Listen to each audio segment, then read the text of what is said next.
Dear students, విద్య గురించి, విద్యార్థుల గురించి భారతదేశంలో ఎంతోమంది మహనీయులు ఉన్నారు. అంతర్జాతీయంగా కూడా గతంలో ఉన్నారు, నేడు ఉన్నారు. ఈ మహనీయులలో మొదటి వ్యక్తి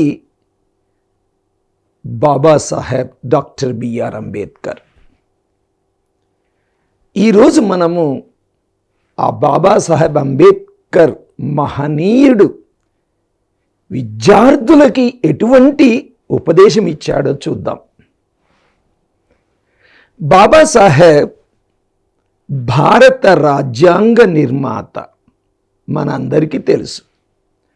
తనకు ఒక టీం ఉండేది. ఈ టీము రోజు ఉదయం 9 గంటలకి తమ ఆఫీసులో కలిసేవాళ్ళు. అయితే డాక్టర్ బిఆర్ అంబేద్కర్ గారు అందరికంటే ముందుగా 1 గంట ముందుగా ఆఫీస్కి వెళ్ళేవాళ్ళు. ఎందుకు? ఆ రోజు ఏమి చెయ్యాలి, ఏమి మాట్లాడాలి, ఎలా సమయాన్ని సద్వినియోగం చేసుకోవాలనే దృక్పథంతో ముందుగా ప్రాపర్ ప్లానింగ్కి 1 గంట ముందు వచ్చేవాడు. అంటే సమయపాలన గురించి తెలుసుకుందాం. అదే తన సభ్యుల నుంచి, టీం మెంబర్స్ నుంచి మాట్లాడేటప్పుడు, పనిచేసేటప్పుడు అనారోగ్య కారణం వలన, షుగర్ వ్యాధి వలన బాబాసాహెబ్ అంబేద్కర్ గారికి తెలియకుండానే మూత్ర విసర్జన అయ్యేదట. కానీ తనకి అసూయ ఉండేది కాదు.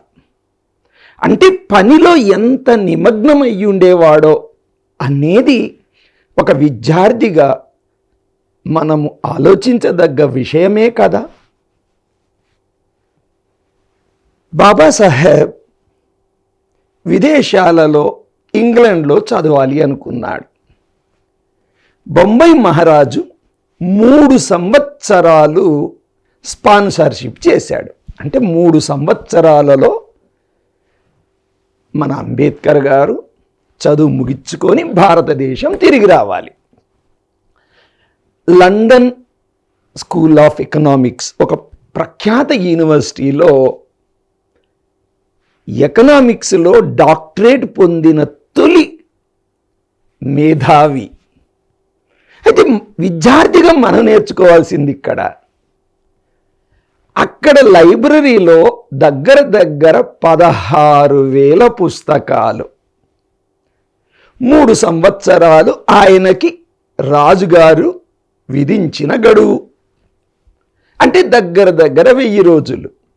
1000 రోజుల్లో బాబాసాహెబ్ 16,000 పుస్తకాలను చదివి సారాంశాన్ని తన మైండ్లో వేసేసుకున్నాడు. అంటే సగటున రోజుకి 16 పుస్తకాలు. సగటున రోజుకి 16 పుస్తకాలు.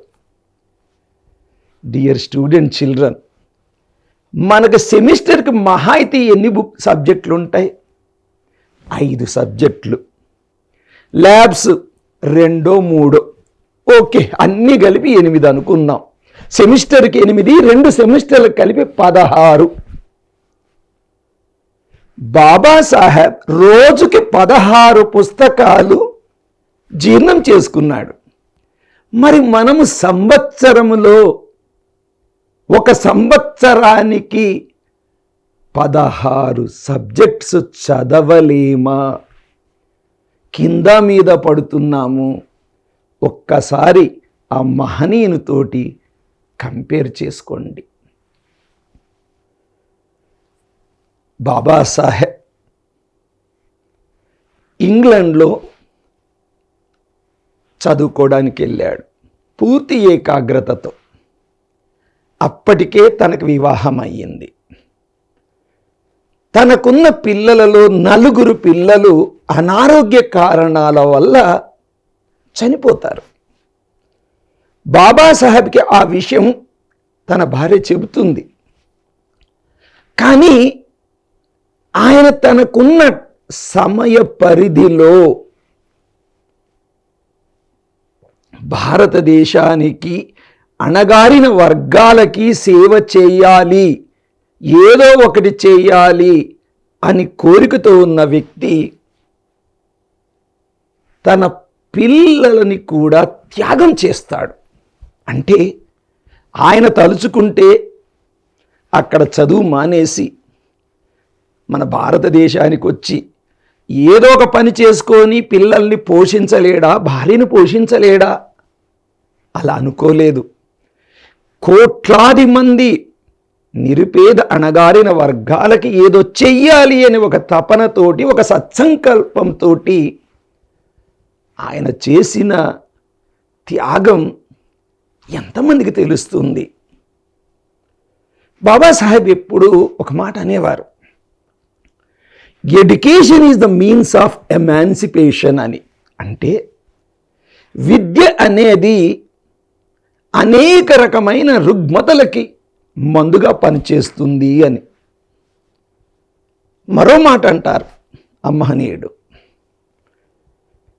పేదవాడిగా పుట్టడం నీవు చేసిన పాపం కాదు, కానీ పేదవాడిగా చనిపోవడం మాత్రం నువ్వు చేసే పాపం అంటాడు.